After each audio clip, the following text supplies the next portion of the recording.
عزیزان گرامی، معزز بہنوں اور بیٹیوں، وہ لوگ بڑے ہی خوش قسمت تھے جنہیں ایمان کی حالت میں رسول اللہ صلی اللہ علیہ وسلم کا ساتھ نصیب ہوا کہ وہ آپ کو دیکھتے، آپ سے دین کو سیکھتے اور آپ کی دعائیں لیا کرتے تھے۔ رسول اللہ صلی اللہ علیہ وسلم کی دعائیں مومن اس پر بڑے ہی حریص ہوتے تھے کہ ہمیں نبی کریم صلی اللہ علیہ وسلم کی دعا مل جائے، اور آپ نے جس کو دعا دی وہ پھر ساری زندگی اللہ تعالی کی رحمتوں اور برکتوں کے سائے میں رہا۔ حضرت انس بن مالک رضی اللہ تعالی عنہ، نبی کریم صلی اللہ علیہ وسلم کو ان کی والدہ نے اپنے گھر میں دعوت دی۔ حضرت انس رضی اللہ تعالی عنہ جس وقت نبی علیہ السلام نے ہجرت کی نا، ان کی عمر صرف 10 سال تھی، بچے تھے، آپ کے خادم تھے، تو آپ ان کے گھر میں گئے، جو کچھ بھی دعوت انہوں نے کی آپ نے تناول فرمائی، پھر آپ نے حضرت انس رضی اللہ تعالی عنہ کو کچھ دعائیں دی۔ آپ نے اللہ رب العزت سے دعا کی کہ اللہم اکثر مالہ وولدہ واطل فی عمرہ، اے اللہ اس کو بہت کثرت سے مال بھی عطا کر، کثرت سے اولاد بھی عطا فرما، اور اللہ اس کو لمبی زندگی عطا فرما۔ تین دعائیں، اللہم اکثر مالہ وولدہ واطل فی عمرہ۔ تو حضرت انس رضی اللہ تعالیٰ عنہ فرمایا کرتے تھے کہ دو چیزیں تو میں نے دیکھ لی ہیں اور تیسری کی مجھے امید ہے۔ وہ دو چیزیں کیا تھی؟ ایک تو اللہ نے اتنا مال عطا فرمایا انہیں کہ انصار میں سے سب سے زیادہ مالدار صحابی آئے، اور نبی کریم صلی اللہ علیہ وسلم کے دعا کی یہ برکت تھی کہ سب کے باغوں سے ایک دفعہ پھل آتا ہے، حضرت انس رضی اللہ تعالی عنہ کے باغ سے بھی پھل آتا ہے، جب اس کو توڑ لیا جاتا تو پھل دوبارہ اگاتا ہے، یعنی ایک سال میں دو دو فصلیں ہوتی تھی۔ ایک انگور کے باغ ہوتے تھے، ان کے انگور اتارے تو پھر نئے انگور اگاتے تھے، ایک سال میں دو دو ان کی فصلیں ہوتی تھی۔ اب دوسری چیز کہ اللہ تعالیٰ نے بڑی اولاد عطا فرمائی، بچیاں بھی اور بچے بھی، اور پھر بچوں کے آگے بچے بھی، حتیٰ کہ انس رضی اللہ تعالیٰ عنہ کی زندگی میں ہی ان کے بچوں اور پوتوں کی تعداد 100 سے تجاوز کر گئی۔ اللہ نے اتنی ان کو زندگی عطا فرمائی، اور یہ دو چیزیں تھی، وہ فرمایا کرتے تھے دو چیزیں میں نے دیکھ لی ہیں اور تیسری کی مجھے امید ہے، اور وہ تیسری کیا تھی؟ وہ اطل عمرہ، اے اللہ اس کی عمر لمبی فرما۔ تو انس رضی اللہ تعالیٰ عنہ تقریباً 100 سال انہیں عمر نصیب ہوئی، اور انصار صحابہ میں سب سے آخر میں آپ ہی فوت ہوئے، سب سے آخر میں آپ فوت ہوئے تھے، انس رضی اللہ تعالیٰ عنہ۔ اسی طرح عبداللہ بن عباس رضی اللہ تعالیٰ عنہما، یہ بھی چھوٹے سے بچے تھے، تو نبی کریم صلی اللہ علیہ وسلم کی یہ بھی بڑی خدمت کیا کرتے تھے۔ ایک دفعہ نبی علیہ السلام رات کو اٹھے تو آپ نے دیکھا کہ آپ کی مسواک رکھی ہوئی ہے، آپ کے لیے وضو کا پانی پڑا ہوا ہے، آپ کے جوتے سیدھے کیے ہوئے ہیں۔ آپ نے پوچھا کہ یہ کس نے کیا ہے؟ تو بتایا گیا کہ جی یہ عبداللہ ابن عباس رضی اللہ تعالیٰ عنہما، یہ انہوں نے کیا، یہ وہ آپ کی خدمت کے لیے حاضر رہتے ہیں۔ تو عبداللہ بن عباس، نبی علیہ السلام رات تہجد کی نماز کتنی طویل ہوتی ہے، لیکن وہ آپ کے ساتھ کھڑے ہو کے نماز بھی پڑھی۔ آپ نے ان کی یہ حرص دیکھی کہ نیکی کی کتنی، ان کے بچپن میں ہی ان کو نیکی سے کتنی محبت ہے۔ تو آپ نے ان کو کہا اللہم فقہہ فی الدین وعلمہ التأویل، اے اللہ اس کو دین کی سمجھ عطا فرما دے اور اس کو قرآن کریم کے تفسیر اس کو سمجھا دے۔ اس لیے عبداللہ ابن عباس رضی اللہ تعالی عنہما ان کا لقب تھا ترجمان القرآن، کہ یہ قرآن کے ترجمان ہیں، کہ تفسیر میں سب سے معتبر تفسیر صحابہ میں حضرت عبداللہ ابن عباس رضی اللہ تعالی عنہما کی تفسیر ہوتی ہے، اور اسی طرح اللہ نے دین میں بھی ان کو بڑی فقاہت نصیب فرمائی تھی۔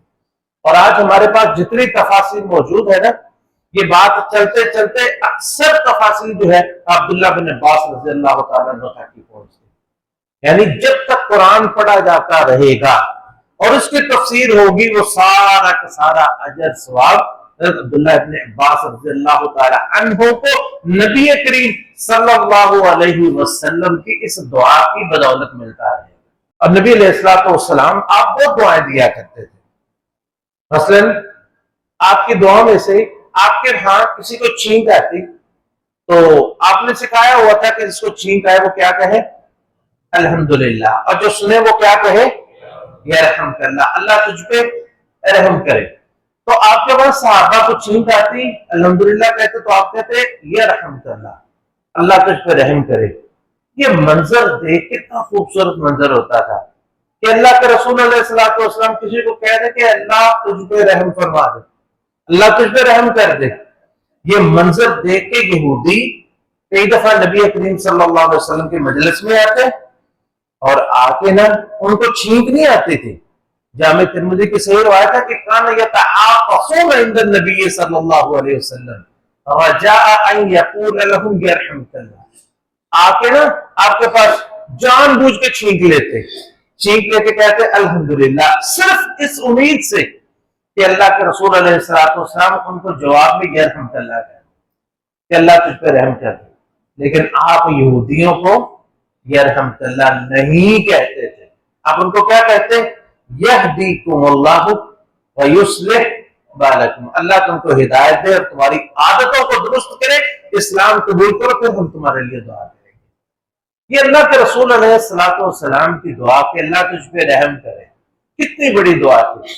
خوش قسمت تھے نا وہ صحابہ کرام جن کو یہ دعائیں ملتی تھی۔ تو ہم بھی، اگر ہم کو بھی یہ اللہ کے رسول علیہ السلام کی دعا مل جائے تو ہماری کتنی بڑی خوش قسمتی ہوگی کہ اللہ کے رسول علیہ السلام ہمارے لیے بھی کہتے اللہ اس پہ رحم فرما دے۔ کیوں جی؟ دل کرتا ہے نا یہ دعائیں لینے کو کہ اللہ کے رسول علیہ السلام ہمارے لیے بھی دعا کریں کہ اللہ اس پر رحم کر دے، دل کرتا ہے نا جی؟ آواز نہیں آ رہی؟ کرتا ہے؟ آپ کی دعائیں لینی ہیں انشاءاللہ، رسول اللہ صلی اللہ علیہ وسلم کی دعائیں لینی ہیں کہ اللہ اس بندے پر رحم کر دے، تو لینی ہے تو ذرا غور سے سنیں، توجہ سے سنیں۔ اللہ تعالیٰ آپ تک نبی کریم صلی اللہ علیہ وسلم کی دعائیں پہنچا دے اور اللہ اسے قبول فرمائے۔ تو آج ہم کچھ دعائیں ذکر کرتے ہیں، کچھ کام کہ جن کو کرنے سے ہمیں رسول اللہ صلی اللہ علیہ وسلم کی دعائیں مل جائیں گی کہ اللہ اس پہ رحم کر دے، اللہ اس پہ رحم کر دے۔ یہ دعائیں ہم نے انشاءاللہ نبی علیہ الصلوۃ والسلام کی حاصل کرنی ہے۔ آپ نے دعائیں کی ہیں قیامت تک کے لیے کچھ لوگوں کے لیے، اور ہم نے ان لوگوں میں انشاءاللہ العزیز شامل ہونا ہے، ہم نے ان لوگوں میں شامل ہونا ہے۔ اور رسول اللہ صلی اللہ علیہ وسلم کی وہ دعائیں جن کی تمنا میں یہودی مرتے پھرتے تھے، ہم نے انشاءاللہ ایمان کی حالت میں وہ دعائیں آپ کی حاصل کرنے انشاءاللہ العزیز۔ تو بھائیوں اور بہنوں، سب سے پہلے دعا نبی علیہ السلام کی اس شخص کے لیے ہے جو پیغمبر صلی اللہ علیہ وسلم کی احادیث کو سنتا ہے اور سن کے یاد کر کے اسے آگے بھی پہنچا دیتا ہے، سن کے یاد کر کے اسے آگے پہنچاتا ہے۔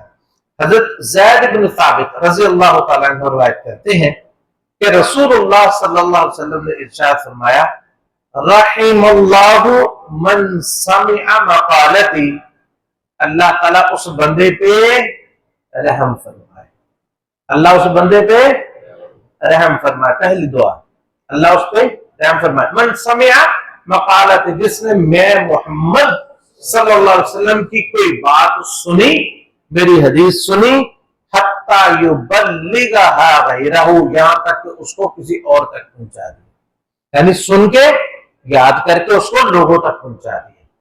تو یہاں پر یہ بات ذہن میں رکھنی چاہیے کہ صرف ہمیں یہ پتا ہونا چاہیے کہ جو ہم بیان کر رہے ہیں وہ واقعی اللہ کے رسول علیہ السلام کی حدیث ہے، کیونکہ اتنا جھوٹ آپ کے نام پہ اور آپ کے نام پہ لوگوں نے اتنی جو ہے وہ اپنی طرف سے باتیں آپ کے نام پہ لگائی ہوئی ہیں، حتیٰ کہ اس وقت ایک بہت بڑی مصیبت یہ ہے کہ اس وقت جو پاکستان میں بڑے بڑے مبلغ ہیں نا، جن کے بڑے نام ہیں، ایوانوں میں جاتے ہیں اور بڑے بڑے جو ہے وہ لوگ ان کو بلاتے ہیں، ان لوگوں نے اتنا جھوٹ نبی علیہ السلام کے نام پہ پھیلا دیا ہے، اور ان کو کبھی ان کو تکلیف نہیں انہوں نے کی کہ ہم حدیث کی تحقیق کریں کیا واقعی اللہ کے رسول علیہ السلام تک صحیح سند سے پہنچتی ہے کہ نہیں پہنچتی۔ صرف یہ نہیں کہ بات چونکہ آپ کے نام کے ساتھ منسوب ہے لہذا بیان کر دی، نہیں، بلکہ یہ جو احادیث گھڑی تھی نا کچھ لوگوں نے، ان میں سے بہت ساری احادیث ایسی تھی جو اسلام کو بدنام کرنے کے لیے گھڑی تھی۔ تو اس لیے سب سے پہلے ہمیں پتا ہونا چاہیے کہ حدیث واقعی رسول اللہ صلی اللہ علیہ وسلم سے ثابت ہے، اس لیے آپ علماء کے پاس بیٹھیں، ان سے احادیث سنیں اور پھر اس کو آگے پہنچائیں۔ تو نبی علیہ السلام نے فرمایا کہ اللہ اس بندے پر رحم کرے، اللہ اس بندے پر رحم فرمائے جس نے میری کسی حدیث کو سنا، اس کو یاد کیا اور اس کو آگے پہنچایا۔ اور بلکہ اس کے لیے نبی علیہ السلام کی ایک نہیں دو دعائیں، ایک اور بھی دعا ہے۔ وہ دعا کیا ہے؟ آپ نے فرمایا نظر اللہ امرأ سمع مقالتی فحفظها ووعاها واداها كما سمعها، اللہ تعالیٰ اس کے چہرے کو تر و تازہ رکھے جس نے میری کسی حدیث کو سنا، اس کو اچھی طرح یاد کیا اور اس کو آگے بھی پہنچا دیا۔ یہ ایک رحم کی حدیث دعا ہو گئی، اور دوسری اللہ اس کے چہرے کو تر و تازہ رکھے۔ تر و تازہ چہرہ کیسا ہوتا ہے؟ تر و تازہ چہرہ وہ ہوتا ہے جس کا دل خوش ہوتا ہے، جو خوشحال ہوتا ہے، جس کو غم نہیں ہوتے، جس کو پریشانیاں نہیں ہوتی۔ جیسے اللہ تعالیٰ فرمایا نا وجوہ یومئذ ناظرہ، اس دن کچھ چہرے تر و تازہ ہوں گے، الی ربہا ناظرہ، اپنے رب کو دیکھ رہے ہیں۔ اللہ کو دیکھنے کی برکت سے اور جنت میں جانے کی برکت سے ان کے چہرے تر و تازہ ہوں۔ اگر آپ چاہتے ہیں دنیا میں بھی آپ کے چہرے تر و تازہ رہیں، آپ دنیا میں بھی چہروں پہ رونق رہے، دنیا میں بھی اللہ خوشیاں نصیب کرے، تو اللہ کے دین کی خدمت میں اپنی زندگیوں کو وقف کرے۔ جتنا یا بندہ جتنا کر سکے وہ تو کرے نا۔ ایک حدیث سنی ہے، اس حدیث کو آگے پہنچائے، اور اس میں آپ کے لیے ایک بڑا نا آسان طریقہ ہے، بڑا ہی آسان طریقہ ہے۔ وہ یہ ہے کہ ہم الحمدللہ روزانہ کوئی ایک آیت یا ایک حدیث جو ہے صحیح، اس کو اردو میں ترجمہ کر کے اپنے واٹس ایپ گروپ میں جو ہے وہ شیئر کرتے ہیں، اور اسی طرح اپنے فیس بک پیج پہ جو ہے وہ ہم اس کو شیئر کرتے ہیں۔ آپ حضرات اپنے نمبر جو ہے وہ لکھوائیں، ہمارے گروپ میں شرکت کریں، جیسے ہی حدیث آئے وہ آپ اگر فیس بک پہ ہیں تو اپنے پیج پہ شیئر کر دیں، اگر واٹس ایپ میں ہے تو اپنے دوست احباب کے جتنے گروپ ہیں ان میں شیئر کریں۔ تو نبی علیہ السلام کی یہ دونوں دعائیں انشاءاللہ العزیز آپ کو بآسانی حاصل ہو جائیں گی کہ اللہ اس پہ رحم کرے، اور اللہ تعالیٰ اس حافظ اس کو یاد کیا، آپ نے اس کو سیو کر لیا، آپ نے اس کو سیو کر لیا اور آگے بھیج دیا، تو آپ کو دونوں دعائیں انشاءاللہ اللہ تعالیٰ کی فضل سے توفیق سے آپ کو اللہ تعالیٰ عطا فرما دے گا انشاءاللہ العزیز۔ دوسری نبی علیہ السلام کی جو رحم کی دعا ہے وہ حاصل کرنا، اس کا طریقہ یہ ہے کہ انسان جب بھی بات کرے اچھی بات کرے، ورنہ خاموش رہے۔ جیسے نبی علیہ السلام نے فرمایا نا کہ آپ کی کہ جو ہے وہ بندہ بات کرے تو یا تو خیر کی بات کرے اولی اسمت، یا وہ خاموش ہو جائے، یا تو اچھی بات کرے یا خاموش ہو جائے۔ تو یہ نہیں ہے کہ جیسے پنجابی میں ایک محاورہ ہے نا کہ مردہ بولے تو کفن ہی پھاڑے، تو بعض لوگ بیچارے چپ رہتے، جب بولتے ہیں تو کوئی نہ کوئی سڑی بات ہی کرتے ہیں۔ یہ نہیں، جب بھی بات کرنی ہے اچھی بات کرنی ہے، کسی کا دل نہیں دکھانا، کسی کو پریشان نہیں کرنا، کوئی کسی کی غیبت نہیں کرنی، چغلی نہیں کرنی۔ بولنے سے پہلے سوچنا ہے میں کیا بول رہا ہوں۔ جب بھی بات کرو نبی علیہ الصلوۃ والسلام نے فرمایا، حضرت انس رضی اللہ تعالیٰ عنہ اس کے راوی ہیں کہ رحم اللہ امرأن، کہ اللہ تعالیٰ اس بندے پر رحم فرمائے. یہ دعا اللہ تعالیٰ اس بندے پر رحم فرمائے. تکلم فغنم، جب گفتگو کرتا ہے تو اس گفتگو سے اس کو فائدہ ہوتا ہے، یعنی وہ اللہ کا ذکر کرتا ہے یا کسی کو میٹھی بات کرتا ہے، دین کی دعوت دیتا ہے، یا کوئی نہ کوئی فائدے کی بات ہی کرتا ہے، چاہے وہ فائدہ دنیا کا ہو یا آخرت کا ہو، وہ اپنے نقصان کی یا کسی کے نقصان کی بات نہیں کرتا. اور سکتا، اور اس بندے پر بھی اللہ رحم فرمائے جو خاموش رہے، فسلم، تو خود بھی محفوظ رہا اور لوگوں کو بھی محفوظ رکھا. خود بھی محفوظ رہا یعنی اپنے اعمال جو ہیں اس نے تباہ نہیں کیے، اور لوگوں کے دل بھی جلائے نہیں ہے، کسی کی غیبت نہیں کی، چغلی نہیں کی، سخت بات کر کے کسی کو پریشان نہیں کیا. تو اس لیے جب گفتگو کرے تو اچھی گفتگو کرے، ورنہ خاموش رہے. خاموشی میں بھی رسول اللہ صلی اللہ علیہ وسلم کی دعا ہے، اور گفتگو کرنے میں بھی رسول اللہ صلی اللہ علیہ وسلم کی دعا ہے.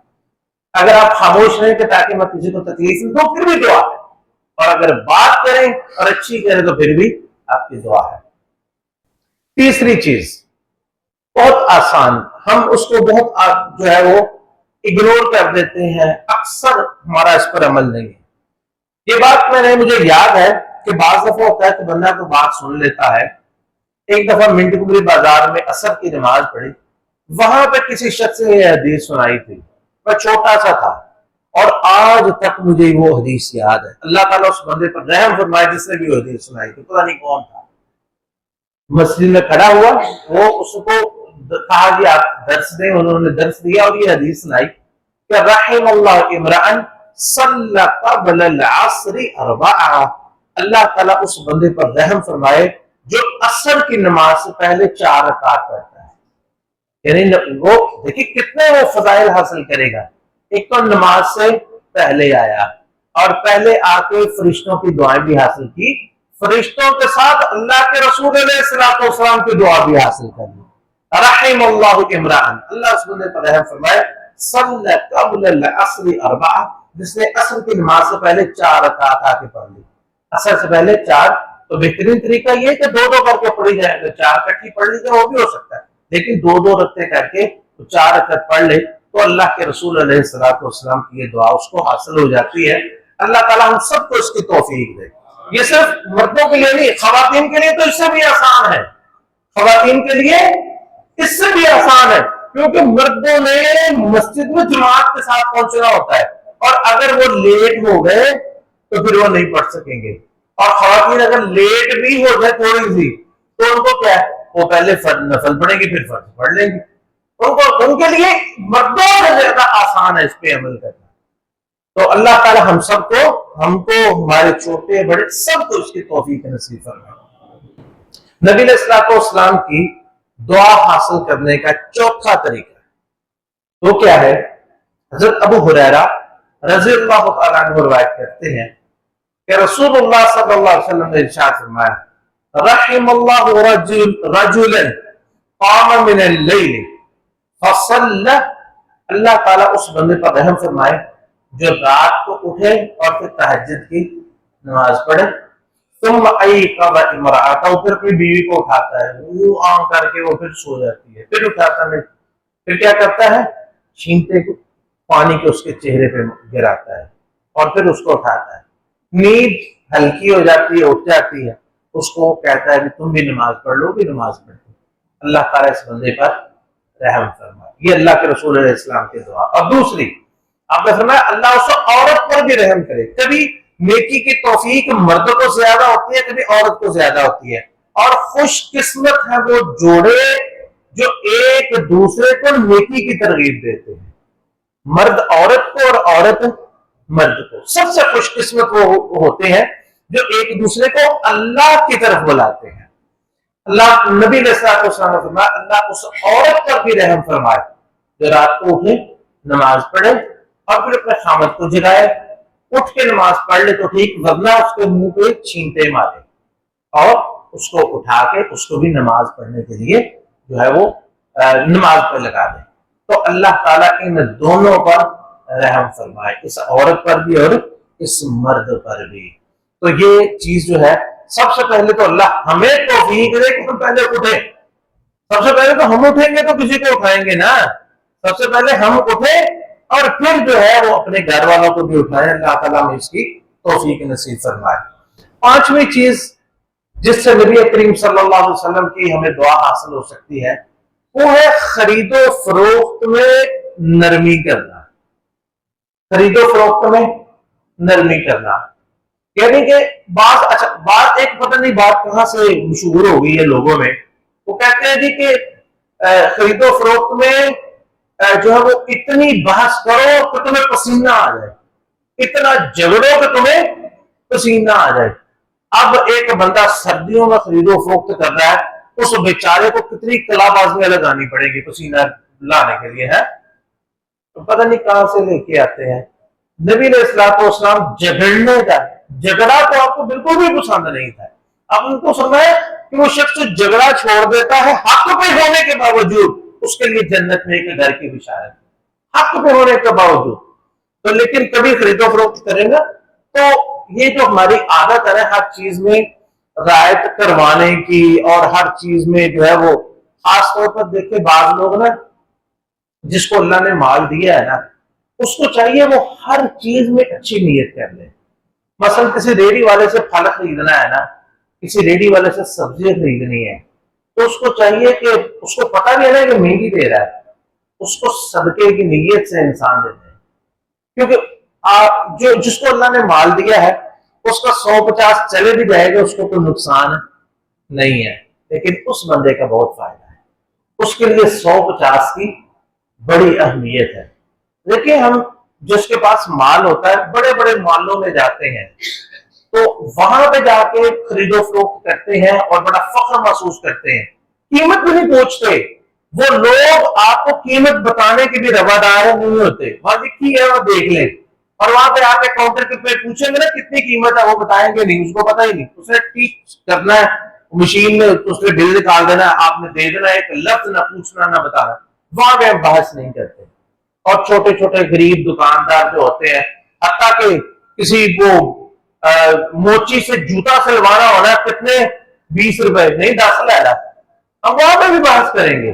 تو اس لیے نا خرید و فروخت میں، خریدنے میں بھی اور بیچنے میں بھی، بعض لوگ ہوتے ہیں کہ ان کی کوشش ہوتی ہے کہ چیز کو خریدنے آ گیا ہے نا تو بس اس کی چھیل ہی اتار لی جائے، اس کا بھی بیڑا گرک۔ اس لیے دونوں چیزوں میں نرمی ہونی چاہیے، یعنی بیچنے میں بھی اور خریدنے میں بھی۔ رسول اللہ صلی اللہ علیہ وسلم نے ارشاد فرمایا کہ رحم اللہ عمران، حضرت جابر رضی اللہ تعالیٰ اس کے راوی ہیں، کہ رحم اللہ عمران، رحم اللہ عبدا سمحا اذا باع، اللہ تعالیٰ اس بندے پر رحم کرے جو جب بیچتا ہے تو نرمی سے بیچتا ہے، سمحا اذا اشترى، جب خریدتا ہے تو نرمی سے خریدتا ہے، سمحا اذا قضى، جب وہ ادھار کسی سے لیا ہے یا پیسے کسی کے دینے ہیں، چاہے وہ مال کے ہو یا ادھار لیا واپس کرنا ہے، تو وہ بھی اچھے طریقے سے نرمی سے دے، سمحا اذا اقتضى، جب وہ پیسے طلب کرتا ہے، اپنی قیمت طلب کرتا ہے، تو وہ بھی نرمی کے ساتھ طلب کرے، یعنی ہر چیز کے اندر نرمی ہونی چاہیے۔ حضرات گرامی، چھٹی چیز جس سے نبی کریم صلی اللہ علیہ وسلم کے رحم کی دعا ہمیں حاصل ہو سکتی ہے، وہ یہ ہے کہ انسان نے اگر دنیا میں کسی کے ساتھ زیادتی کی ہے تو وہ دنیا میں ہی اس سے معافی مانگ لے، اس سے دو فائدے ہوں گے، ایک تو یہ کہ انسان اپنے اعمال کی بچت کر لے گا، معافی دنیا میں مل جائے گی، اور دوسرا یہ کہ رسول اللہ صلی اللہ علیہ وسلم کی دعا بھی اسے حاصل ہو جائے گی۔ حضرت ابو ہریرہ رضی اللہ تعالیٰ عنہ روایت کرتے ہیں کہ رسول اللہ صلی اللہ علیہ وسلم نے ارشاد فرمایا رحم اللہ عبدا کانت لأخیہ عندہ مظلمہ، اللہ تعالیٰ اس بندے پر رحم فرمائے کہ جس نے اپنے کسی بھائی پر کوئی زیادتی کی، کوئی ظلم کیا، مال کے بارے میں، جان کے بارے میں، فاستحل منہ قبل ان یؤخذ من حسناتہ، تو وہ موت سے پہلے اس کے پاس جاتا ہے اور اس سے معافی مانگ لیتا ہے، کیونکہ جب موت آ گئی تو پھر معافی پھر کیا ہے؟ روز قیامت کیا ہوگا؟ نیکیاں، اپنی نیکیاں دینی پڑے گی. اگر نیکیاں نہیں ہوں گی تو پھر اس کے گناہ اٹھانے پڑیں گے. اس لیے اللہ کے رسول علیہ السلام کی دعا حاصل کریں. جس کے ساتھ کو ظلم زیادتی کی ہے، اگر کسی کو مال دینے والا اس کو دیں، اور کسی پہ اگر کوئی زبانی زیادتی کی اس سے معافی مانگیں، تاکہ یہ نہ ہو کہ ایک تو آپ دعا سے محروم ہو جائے اور دوسرا اپنی نیکیوں سے بھی محروم ہو جائے. ساتویں چیز جس سے رسول اللہ صلی اللہ علیہ وسلم کے رحم کی دعا ہمیں حاصل ہو سکتی ہے، اس کے لیے ہمیں حج اور عمرہ کرنا پڑے گا. اللہ تعالیٰ ہمیں توفیق نصیب فرمائے سب کو. بار بار اللہ تعالیٰ ہمیں توفیق دے تاکہ بار بار ہم یہ دعا حاصل کر سکیں. رسول اللہ صلی اللہ علیہ وسلم نے فرمایا جب آپ نے حج کیا نا تو ہمیں کہ رحم اللہ المحلقین، اے اللہ سر منڈوانے والوں پر رحم فرما. کچھ لوگوں نے بال کٹوا دیے تھے، وہ کہنے کہ اللہ کے رسول مقصرین کے لیے بھی دعا کرتے ہیں جنہوں نے بال کٹوائے ہیں. تو اللہ رحم اللہ المحلقین، محلقین اللہ جنہوں نے اپنے سر کے بال منڈوائے ہیں ان پہ رحم کر دیں. 3 دفعہ آپ نے یہ دعا کی. پھر انہوں نے کہا پھر آپ نے فرمایا رحم اللہ المقصرین، اے اللہ جنہوں نے بال کٹوائے ہیں ان پر بھی رحم فرما دیں. تو اچھا یہ آپ اللہ تعالیٰ سب کو توفیق دے، ہمیں بھی. جب آپ جائیں نا تو وہاں پہ جو ہے وہ عمرہ کے بعد یا حج کے بعد وہ مشین کے ساتھ جو ہے نا وہ جو ہے نا حجامت کرتے ہیں. یہ جو مشین کے ساتھ کرتے ہیں نا یہ حلق نہیں ہوتا ہے، یہ کٹوانے کے زمرے میں ہی آتا ہے، کیونکہ بال نیچے رہ جاتے ہیں نا مشین کے ساتھ. جو اس طرح کے ساتھ کرتے ہیں نا یہ حلق ہوتا ہے. اس لیے جب بھی آپ جائیں تو آپ اسے کہیں بھائی اس طرح کے ساتھ، موس کہتے ہیں موس، اس کے ساتھ جو ہے وہ بال اتارے تاکہ آپ نبی علیہ الصلوۃ والسلام کی 3 دعائیں حاصل کر سکیں. اور جو بال کٹواتا ہے دعا تو اس کو بھی مل جاتی، چاہے ایک ہی ملے لیکن دعا اس کے لیے بھی مل جاتی ہے. تو اللہ تعالیٰ توفیق دے ہم سب کو، ہم یہ ساری دعائیں رسول اللہ صلی اللہ علیہ وسلم کی حاصل کریں، اور جو ہے وہ اللہ تعالیٰ ہم سب کو نیکیوں کی توفیق عطا فرمائے. اللہ تعالیٰ سب کی پریشانیوں کو دور فرمائے. جو بیمار ہیں ان کے لیے دعا کرے، اللہ تعالیٰ سب بیماروں کو صحت تندرستی عطا فرمائے. جو پریشان حال ہے اللہ ان کی پریشانیوں کو دور فرمائے.